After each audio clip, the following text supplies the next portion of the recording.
boys, let's do a little yap session with my car collections at the moment. And that's when I'll talk about the cars that I have at the moment and what I like about them, and maybe like show you guys a little bit more in depth. So first, of course, my daily driver, the 992 GT3. Essentially, this is my current daily driver. This is the car I take to South Houston. It's like under the radar a little bit compared to the other cars. Lambo is a little bit too loud. I feel like this is one of those cars where like you can still have a lot of fun, and I feel like, you know, cops won't be too upset or be jealous enough to like pull you over for no reason. But more importantly, it's like I wouldn't necessarily feel safe to go into a restaurant at night, let's say, in South Houston. Anyway, the reason why I love this car the most is obviously because of its transmission and the fact that it has a really nice trunk. So I'm gonna actually show you guys the trunk size. So but first of all, here are the car collection. I have the Lamborghini Huracan Tecnica, I have the 812 Superfast, and then I have a M3 competition, which I'll go over in a little bit.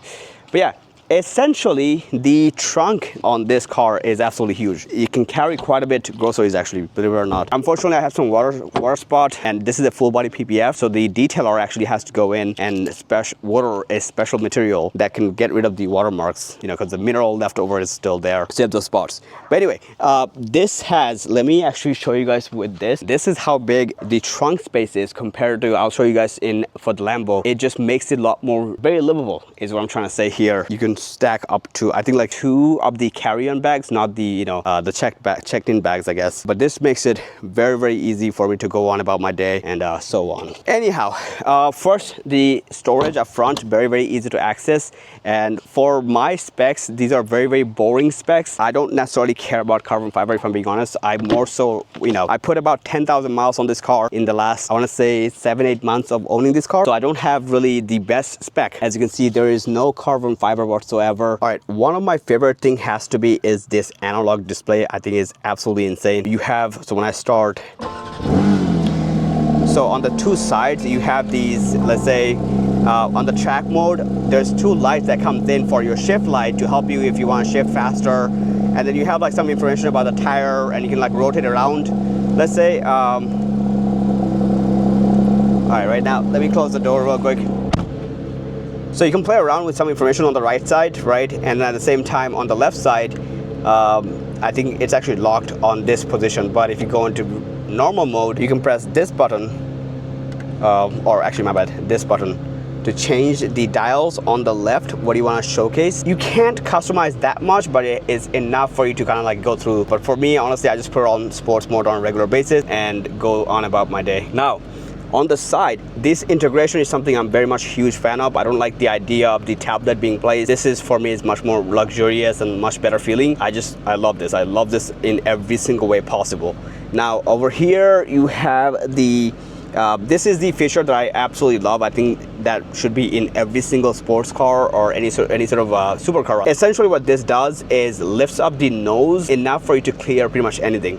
And it saves the memory. So the moment when you pull up to your gate, I have on my neighborhood, I have some speed bumps that I have to get through. So the moment when I come close to my gate, it automatically gets it up at 35 miles per hour. It automatically lowers it down, which is absolutely awesome. You also have the seat warmers, but unfortunately no ventilation. Other than that, again, the seats, I have the regular seat. These are not the carbon bucket seat. I do not like carbon bucket seats. I actually regret opting in for the carbon bucket seat on the M3 as it's very uncomfortable, and I don't track. So anyway, so that kind of sums it up. There's some space on the back that we utilize sometimes, especially if we have groceries. Then we kind of like, you know, put our book bags in the back, and yeah, so it's an awesome car. It's one of those cars where like if you know kind of situation. It doesn't get that many turn head. I've definitely had people taking pictures or whatnot, but not to the level where like other cars are. Now let's move on to my first supercar ever, which is the Lamborghini Huracan Tecnica. This obviously made kind of, it definitely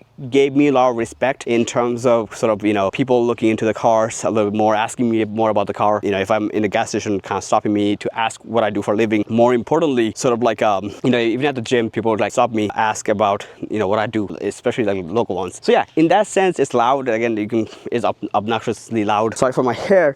But anyway, I drove about, I want to say 9,800 miles so far. And I owned this car the longest, actually, out of all these cars. I want to say I had it for more than like 14-15 months at this point. And since I bought the GT3, I actually low-key stopped driving this as that became my daily driver. With that being said, this became more of a gym flex car, I guess you could think of it as a car. It It handles kind of like an Audi, so it's kind of oversteers a little bit. You have to like really steer for the car to turn. Other than that, let's say in a speed I can't really mention, in a very high speed, let's say, this car is so planted to the ground. The tires are so grippy. Everything about this car just gives you so much more confidence to really floor the car more than any other cars that I have. I think the Porsche at a high speed kind of gets a little bit tad bit shaky. Still has a lot of grips to it. One of the worst one is actually the Ferarri 812 Superfast. This one makes me nervous anytime I want to floor it. I don't trust this car, to be honest with you. This definitely makes me nervous. The bad part about this car is I feel like they should have actually, in my opinion, and I'm like nitpicking here, but the trunk space is so bad on this car. It's like we can barely put 2 of our book bag, and that's about it. Literally barely. I'm not even kidding. One good thing is the tickle charger is right up front, so you can actually bring the cable in and hide it underneath, and you can still close the what is it called, the front, I guess. Other than that,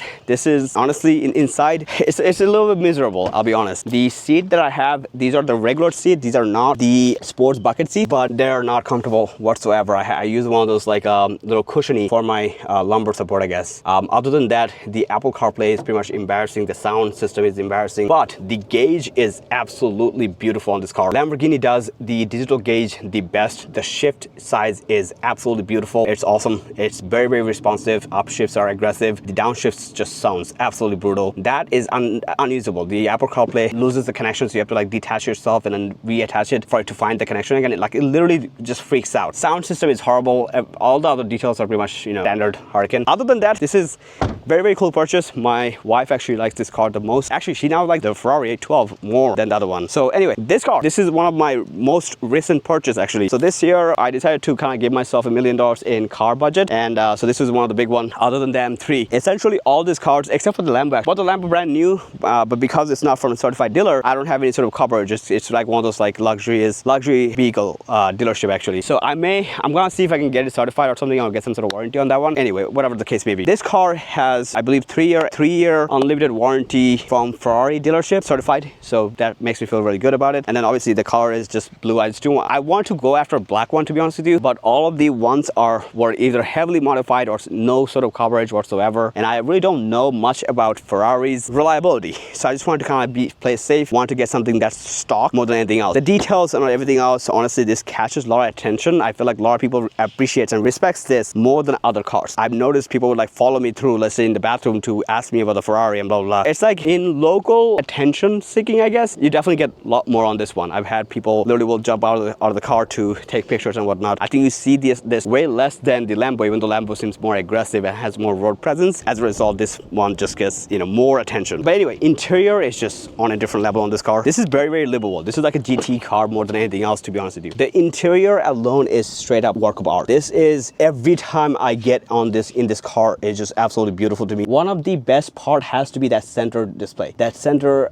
analog display is so beautiful. I can't, and this is so simple because there's no center display. I really don't mind it, to be honest. If anything, it makes it look that much more timeless to me. But on the side you have your, let's say, big speedometer, so it'll tell you the miles per hour that you're going, and then in the center just like, you know, you have the what gear are you in, and so on. Trunk on this car is just absolutely beautiful. This has very, very livable trunk, so it comes off almost like a hatchback, but the space that you have is actually very, very respectable. And then to pull it down, you just kind of pull to this and slam it down. That's it. Anyway, overall, this car is very livable. It also has the nose lift. Unfortunately, it's not automatic. You have to actually tap the button, and at 25 miles per hour, it kind of goes up again. So other than that, you know, just nitpicking at this point, obviously. Beautiful, beautiful car.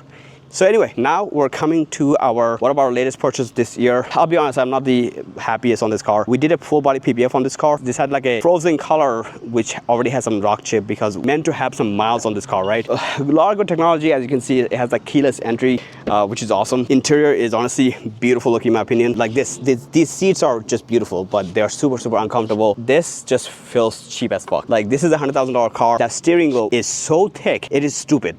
I really dislike this car. I was so happy with the M2 so much, M2 competition. I think it was like 2021 M2, that I don't know, and I think that's actually the reason why I bought this car. I thought I would have that kind of gratification on this car, but I mean, it has a back seat, which is awesome, and it's really fast. The shift at a stock format is really disappointing, very, very jerky, like worse than any of those cars, which is kind of like not what I expected, if I'm being honest. Again, I'm nitpicking here. I almost want to trade this in for some other car, to be honest with you, but yeah. We put 10,000 miles on 10,000. I believe 2,000 miles so far in the last 2 months of owning this car. Anyway, here's a little update on my garage. Actually, as a result, that's why the cars are all outside, because this is not finished yet. They're gonna redo my epoxy because the epoxy was coming out due to the weather. So yeah, I'll stop yapping. Just wanted to give you guys some, you know, sort of my insights on the cars, and you know, go from there. Hope you guys like this video. I don't know, I was just yapping and wanted to give you guys my perspective. Peace.